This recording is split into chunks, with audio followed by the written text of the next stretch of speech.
Your guy Dawson from D&D TV. I wanted to do a quick review on the Dr. Phil interview with Nick Gordon. There was a lot of things in this interview that troubled me. First of all, a lot of people in the blogs and in different comments were asking, where has Nick's mother, Michelle, been all this time, and why is she just coming out now? And a lot of people had questions as to why did Nick's mom, Michelle, not meet Nick before the interview / intervention took place.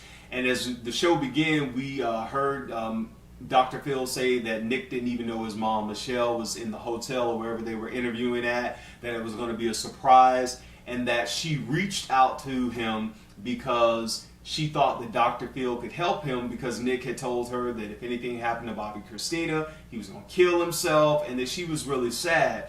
And my question, along with a lot of other people's question, is that was Dr. Phil the only person you could have went to? I mean, there are other psychiatrists, other drug counselors, substance abuse people. That was just my thing. I mean, Dr. Phil is not the only one. I mean, sometimes when people say, are you doing this for fame? Are you doing this for a publicity stunt? Are you doing this just to be seen? It comes into play when the first person you reach out to is a person on television if you're really trying to save your son's life. Now, that's just me. I don't know. That's just me. During the course of filming, Dr. Phil shows, pre-hours before filming where they went to Nick Gordon's room, and we see him on the floor. Seems like he's out of it. He stated later in the interview that he had taken Xanax and that he was drinking. And also, it seemed like he was hallucinating as well. But Dr. Phil stated, before the interview that he knew that he could not interview Nick Gordon in that state, that this was going to have to be an intervention. Now, there are a lot of people who don't like television interventions because,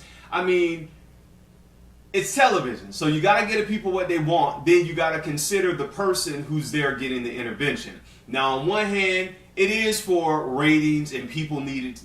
They want to see, somebody getting their life fixed or getting their life, getting help for what they need. But on the other hand, it's like you're dealing with a person.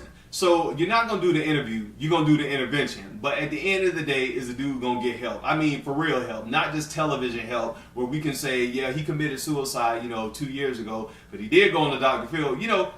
That was my whole thing about this. Is he really going to get help, or was this really for ratings? But that goes without saying. Dr. Phil sits down with Nick's mother once, he actually starts filming the show. She clears up a lot of things. She stated that Nick did leave, that Nick went to live with Whitney Houston and Bobbi Kristina at age 18, which cleared up a lot of things because people were thinking, Whitney adopted him at like 15, 16 because his parents kicked him out and stuff. Although they did show an excerpt from the Houstons where Nick did say his mom kicked him out when he was 18. At 18, you're basically an adult. So he went to live with Whitney Houston and Bobbi Kristina. Nick's mom also stated that, Nick called her the day of Whitney Houston's, that she was found dead, that he supposedly tried to perform CPR on her and all this kind of stuff, and that he called her while he was standing in front of Whitney's body. And the mom started to tear up and the mom started to cry and all this kind of stuff. And later on, we find out during the course of the Dr. Phil show that the Houston family reached out and stated that Nick was nowhere near Whitney during that time, and he did not administer CPR, and the police report, basically shows that. Nick's mom, Michelle, really believes that previous to the incidents that happened with Bobbi Kristina, that Nick, I guess, didn't have a drug problem. And there was a part in there where she explained that Nick was really looking after Whitney Houston and Bobbi Kristina, and that all three of them went to a drug rehabilitation center. And Dr. Phil said, well, why did all three of them need to go if he didn't have a drug problem? And she stated that, Nick was there as a support, and Dr. Phil was kind of like scratching his head going like, I've never heard of anybody taking a posse to a drug rehabilitation center. That just doesn't happen in all my years of working, which is true. I've never heard of that either. So that was one thing that I was kind of like, come on, Michelle, tell the truth. Nick's mother comes out of the woodwork now. And a lot of people have been asking, where have you been? We know, this is her son. I'm sure she loves her son, even though things may have happened in the past. I get that she loves her son, but there were a lot of things that I looked at too. Number one is like, why did you not see your son when you got to that hotel? why did you wait until filming so he could know that you were there? I didn't get that whole part. That doesn't, because I know my mom, if I'm somewhere and I'm tripping out, before any cameras start rolling, Deborah coming to see about me. Ain't gonna be no, oh, well, I surprised you. Too many moms and dads gonna play that. Let me see my kid while I get here. I ain't worried about Dr. Phil. I need to see my kid. Let me see my child. You know, I didn't get that on Michelle's part, but that could be a reason why you gave him up. But move on down further in the interview. Nick does not want to come down and do the intervention because it's not an interview at this point. Dr. Phil has turned it into an intervention. So Dr. Phil says, I'm going to go up and I'm going to get him and I'm going to bring him back here even if I have to carry him over my shoulder because he needs to sit down and he needs to talk and look at me eye to eye. So we see Dr. Phil, he goes up there, goes to his room. Nick's already dressed. He comes down. Dr. Phil's like, you know, I'm going to try to help you. We'll get you some help. Let's just come down and talk. And I don't know if y'all got this. Dr. Phil was kind of like holding him on the shoulder, kind of like this, like, come on, man, it's going to be all right. And Nick's is like all jittery. And then he just pushes his hands off like, man, come on, man. You know, I'm good. I'm good. He was definitely paranoid. It was a lot of stuff going on there. When they got in the elevator, you know, his main thing throughout this entire intervention was, I don't want to appear weak in front of people. I don't want people to say I'm weak.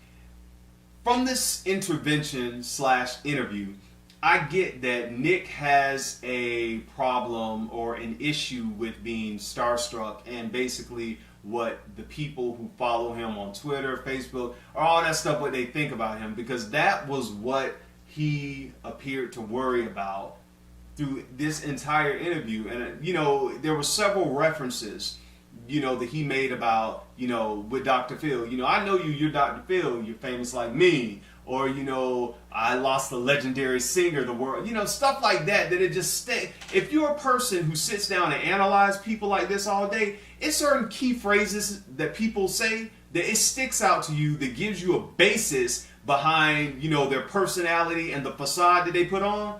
You know, and that's what I got from him, that number one, he doesn't want to appear weak in front of his fans. He wants everybody to know he loved Bobbi Kristina and Whitney Houston, and he did his best to try to save them.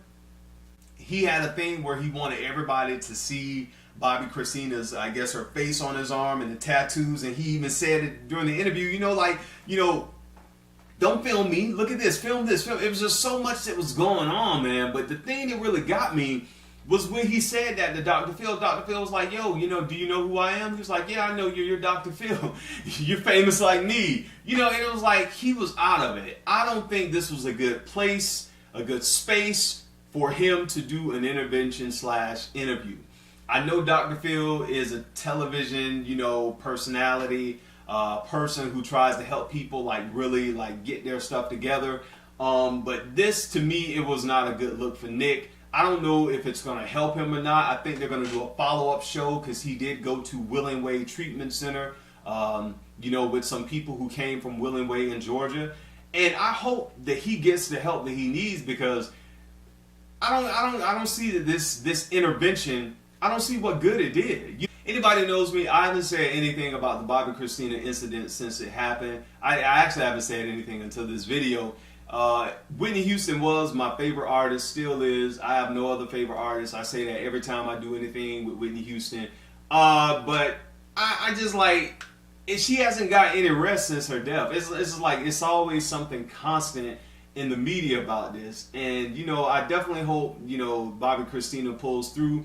And if the family wants to, you know, weigh out all their options and, you know, ways to save her, you know, just let the family do what they're going to do. At the end of the day, the decisions that they make are going to stay with them for the rest of their life. So if they're going through all these kinds of things where they're trying to save her life, you know, I wish them well in that. But with Nick Gordon, somebody's really got to get with him where he can focus on himself and not Bobbi Kristina, which I know it's going to be hard because you can't take out the fact that he was with them for so long, with Whitney and with Bobbi Kristina, and that it is something that's a part of him. But I hope that Willing Way and whoever else can really help him, and the next time he does another interview, that we see that he's in a better place than he was on this interview, because it wasn't a good look. And I'm not only concerned about the drug aspect or the drinking, now I'm concerned about the mental health aspect too, that Willing Way will also have I think it's a drug rehabilitation center, and I'm sure they have therapists there and psychiatrists there who can help him with that, so he can get the help he needs. But other than that, that was my whole view on this whole intervention with Dr. Phil. Yeah, it was for ratings, but at the same time, Dr. Phil, did offer the man, rehab. So he did take it, so that's for free. So I just hope he gets better. Until next time, I'm your guy Dawson. Live well, live better, surround yourself around the right people, not just a couple people you got on Facebook and Instagram. Have some real friends in your life who can get up in your face and tell you the truth, even when you don't like it. Trust me, years from now, you won't regret it, and you'll never forget it. Until then, peace!